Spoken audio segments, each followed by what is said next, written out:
we're approaching this roundabout to take the fourth exit. We can see the green direction board with the details of the roundabout. So we'll be taking the fourth exit, which is on the right. It's heading towards a general hospital and it's around 3 o'clock. Now I'm sorry you can't see the board very clearly at the moment. I'll try and get a picture in at some point.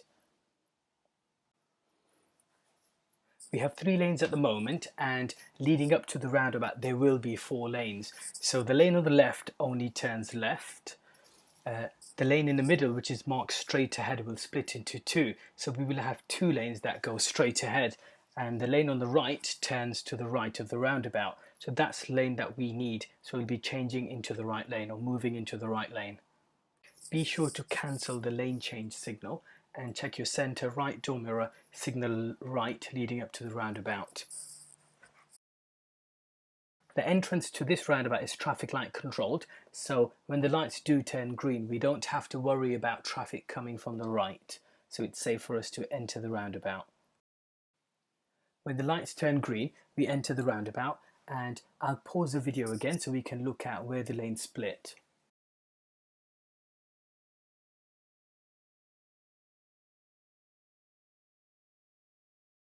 So this is where the lanes split. And this is our left lane marker, and the right lane marker is the curb. Now, if you look closely, it's actually splitting, or it's giving us 3 options.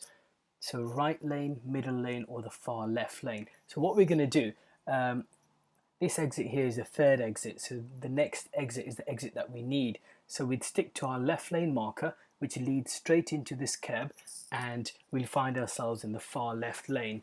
And we check the center left door mirror signal left, and then continue to leave the roundabout.